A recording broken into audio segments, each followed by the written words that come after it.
Sashen ɗin gashi nan W3 School. Gashi nan wannan na farkon da shi za mu yi amfani wajen wannan lecture ta yau da kuma insha Allah lecturecin da za su ɗan gabata. To gashi nan bayan class ɗin nan kowa zai iya zuwa ya downloading ɗinsa. In ya so ni tun da already ina shi bari in buɗe shi.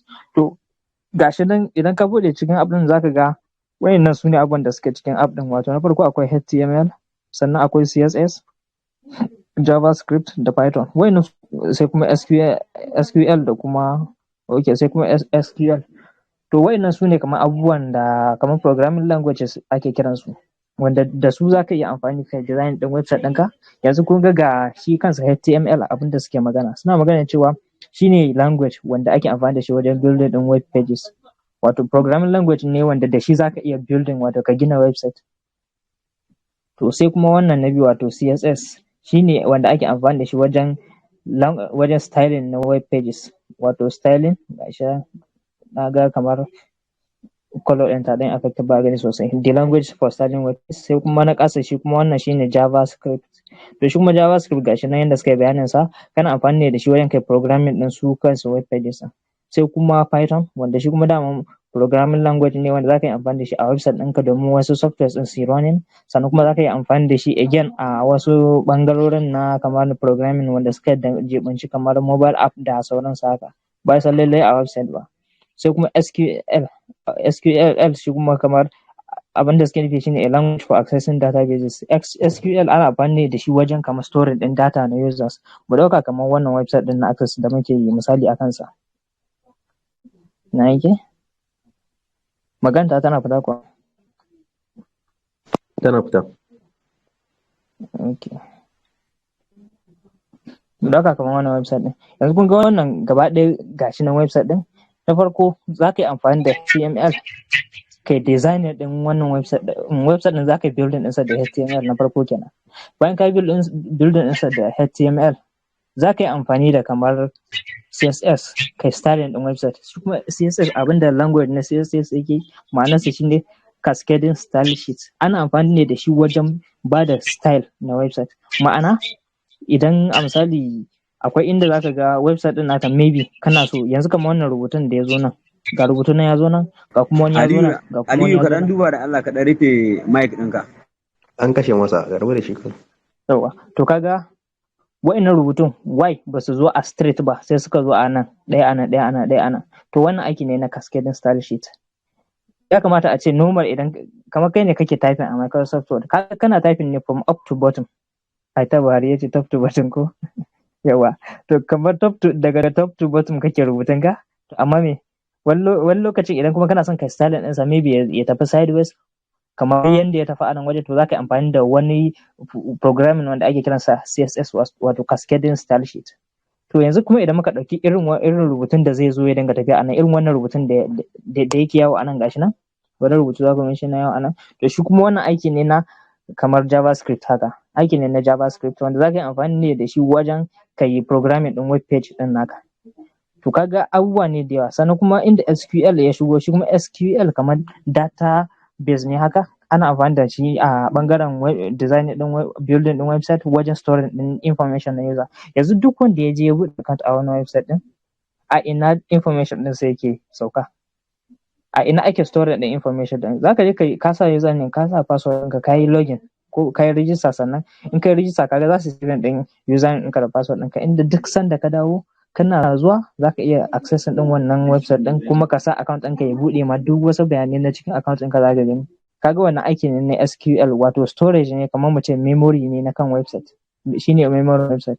To kun ga idan muka tsaya za mu ga cewa building blocks wato kamar bulallukan da ake haɗawa wajen gina website akwai abubuwa da dama a kansa wanda kuma programming language ne kowanne mai zaman kansa, amma kuma duk za ka iya kawo su duk ka haɗa su akan website guda ɗaya.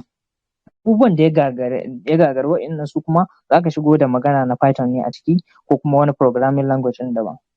To amma Allah dai idan tafiya ta tafiya za mu fahimta. To yanzu the most basic za mu fara da shi na sauƙi kenan shine HTML, wanda dama idan za ka fara building ɗin website ɗin naka tunda da farko gini za mu fara. To kaga kana buƙatar ya kasance tunda gini za ka fara ka shirya komai. To kuma shirin gaba ɗaya zai yiwu ne ta hanyar amfani da wannan HTML, ma'anarsa hypertext markup language. Yanzu bari mu shige shi. Yawa, yanzu gashi nan mun buɗe shi, sai dai wasu rubutun ba sa fita, don haka sai na ɗan highlighting. Yawa gashi nan abinda suke ma'ana, yawa gashi nan ma sun bada ma'anarsa, suka ce HTML standard markup language for web pages. Shine kamar standard, kamar standard yare na kamar shafuka na internet haka, wanda da wannan yaren HTML yawanci da suke amfani. Sannan kuma duk wani website idan zai interacting, ya kamata mu san cewa kowane website da ka gansa, da kuma a misali me yasa ma tun farko website zaka yi accessing ɗinsa ta cikin browser ɗinka, saboda me su browser taka an gina ta ne ta yadda za a yi shi website ɗin naka su fahimci juna da shi da browser ɗin da kake amfani da ita. Ma'ana information ɗin da yake cikin website ɗin naka yawanci yana zuwa a normal yare ne na programming language normal, amma me computer ka wato browser ka ita take iya converting ɗin wannan yaren zuwa iya abubuwan da zaka iya gani, wanda wasu ne wa'innan ɗin.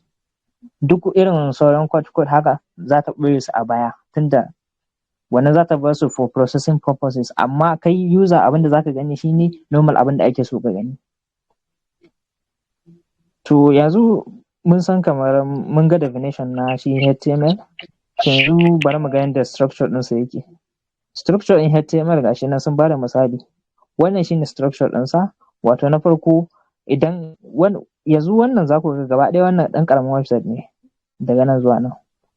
Wannan za mu iya cewa the most simplest website kenan. Website mafi kankanta website shine wannan. Yanzu kun ga wannan daga nan doc type, abin da ake nufi da doc type wato document type.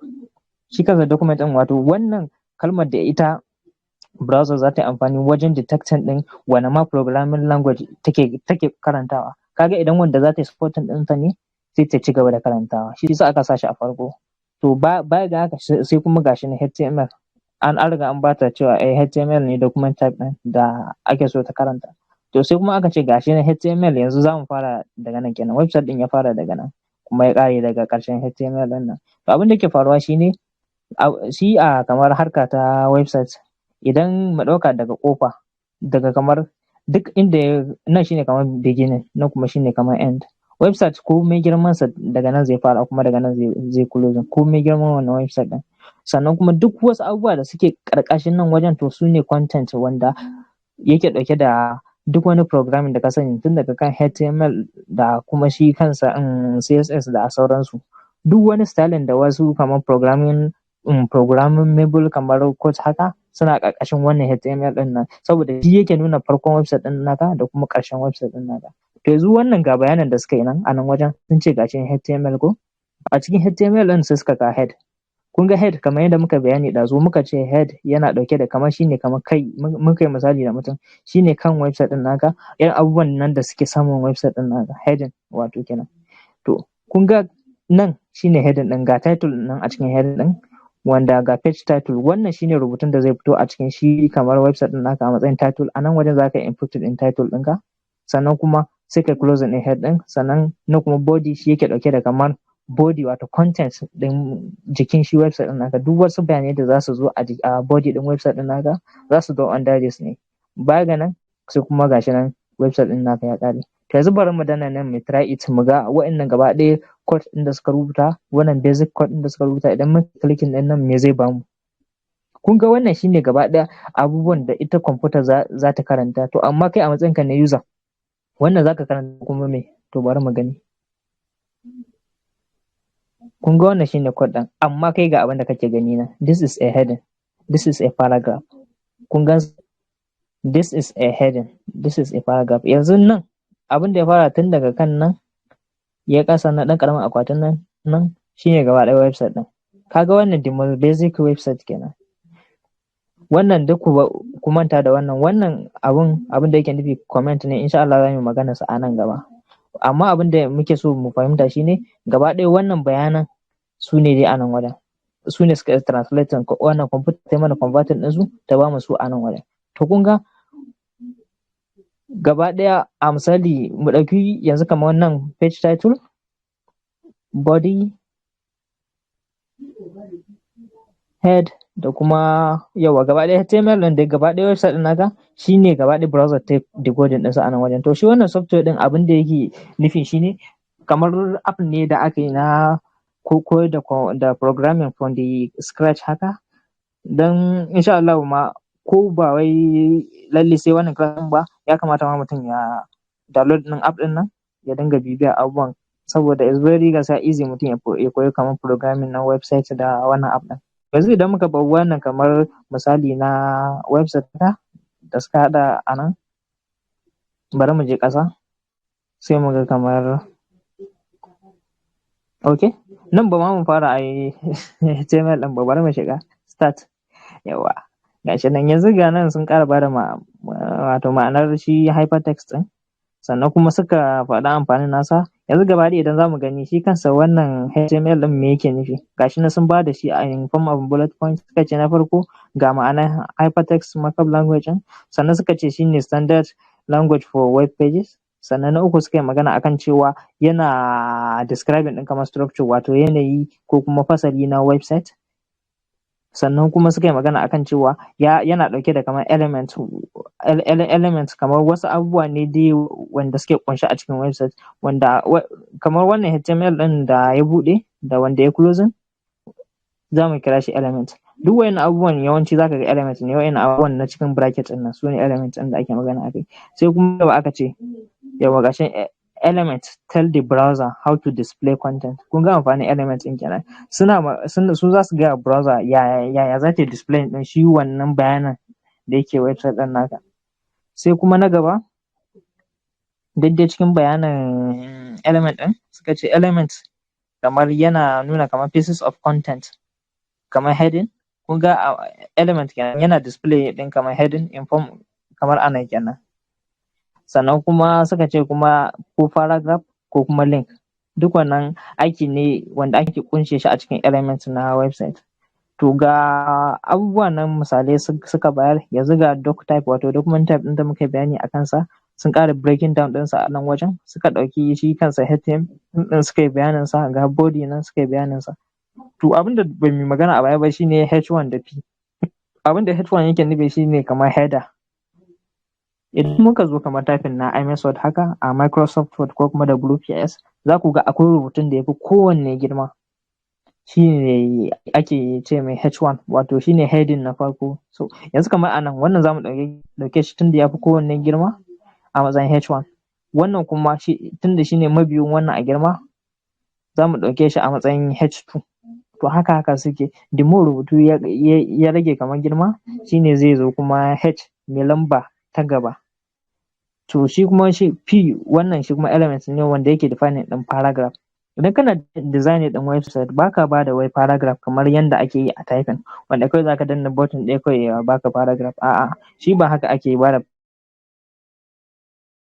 browser cewa abu kaza paragraph ne ta hanyar amfani da wannan element ɗin na open wannan bracket ɗin nan ƙwaya biyu da P haka. Sannan wannan idan muka lura da su sosai zamu ga ba wai bracket bane ba, a'a, kamar da abubuwa ne wanda ake ce musu kamar greater than da kuma less than. Yawa, ba wai normal bracket bane ba. Don haka wayannan su kusan ko yawancin programming languages ma ana amfani da wayannan. Duk da akwai sauran ma kamar su idan muka je kamar su JavaScript haka za ku ga ana amfani da normal bracket haka. Har HTML ma za ku ga akwai inda za ka mai amfani da wannan bracket ɗin. To sai bari mu zo ƙasa. Yawa, gashi nan sun bada misali yawa. First heading gashi nan suka yi magana cewa ana amfani da H1, gashi nan sun yi magana sa. Shi kuma paragraph ana amfani ne da shi wajen wannan. Sannan kuma shi kuma BR ɗin da shi ma wani lokacin yana iya replace ɗin paragraph. Abin da ake nufi shine kamar kai breaking ɗin line breaking shine ake nufi da wannan BR ɗin. To banda nan wajen sai gashi nan wajen sun ɗan kawo bayani akan web browsers. To dama in dai zaka koyi yadda ake developing ɗin website, to dole fa sai ka ma fahimci yadda browsers suke aiki. Yanzu gashi abin da suke magana cewa ga purpose na web browser. Web browsers wannan sun bamu misalin yawanci kamar Chrome browser wanda muke amfani da ita a kamar Android haka da kuma computer, sai Edge browser wanda ni ban ma taɓa amfani da ita ba. Sai Firefox, na san ita kuma ta zama popular. Sai Safari, ita kuma wanda masu Apple devices suka fi amfani da ita. To ga sun aka ce gaba ɗaya da yawan browsers ɗin wanda suka bada misalin su suka ce amfanin su browsers, main amfanin browser shine to read HTML documents and display them correctly.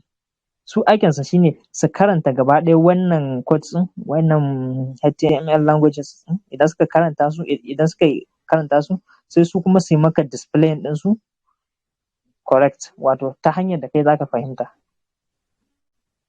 Gashi nan sun kawo screen na kaman web browser haka da rubutun da yake ciki, wanda wannan rubutun da na bayan haka wanda muke amfani da shi human translate wannan kawai shi suka sashi in form of a browser haka a cikin browser. To insha Allah idan muka gaba ma za ku ga ita kanta browser din za ta mana amfani wajen inspecting din website, bayan inspecting kuma za ta mana amfani wajen running din code na website din mu da muka developing ko da kuwa babu data. Saboda normal website irin wa'annan wanda zamu ke kirkira za ma ka iya visiting din su ba ma tare da data ba, ko za ka iya running din su a kan browser ɗinka. Abin da yasa ake neman data shine saboda already bayanan wannan website din naka, bayanan wannan website din da kai accessing already suna cloud, wato suna an yi storing ɗinsu ne a internet, amma wannan kai kuma wanda zaka iya running idan kai designing ɗinsu a wayarka already suna kan memory ka na kan wayanka, to kaga no need kai amfani da data ko kuma internet wajen accessing ɗinsu, kawai zaka yi running ɗinsu ne straight forward ta browser kuma kai accessing ɗin wannan website ɗin naka full. To wannan kenan.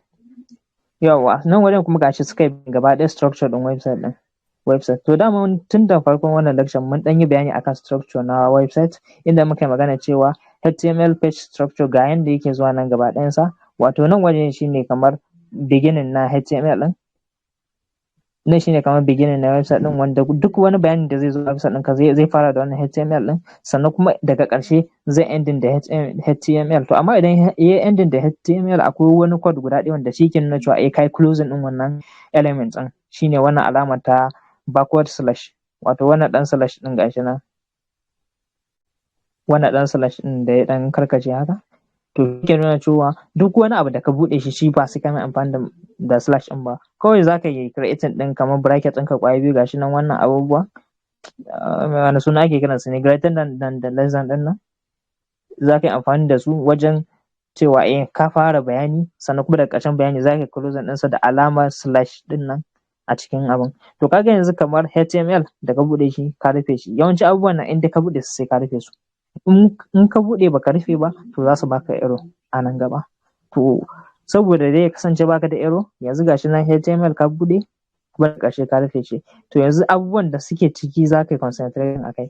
To kuma abubuwan da suke cikin su ma ga heading ka buɗe shi, heading wato anan za ka rubuta kamar head ɗin, kamar saman website ɗin naka idan ka yi bayaninsa, inda in kamfani ne za ka sa sunan kamfani a wajen da sauransu haka. Sannan kuma bayan ka sa head ɗin, idan ka gama sa sunan kamfanin ko kuma sunan shi title ɗin wannan website ɗin ko kuma header ɗin wannan website ɗin, za ka yi closing ɗinsa ne gashi nan da slash head. Kaga ka buɗe head kuma ka yi closing ɗinsa da head, to duk wani bayanin ka ya zo nan. Yanzu nan gaba ɗaya information ɗin da yake cikin head ɗin nan shine yake kamar saman website ɗinka. To idan muka zo ƙasa kuma nan wajen ga body zai ɗauki content ɗin da yake wannan website ɗin naka.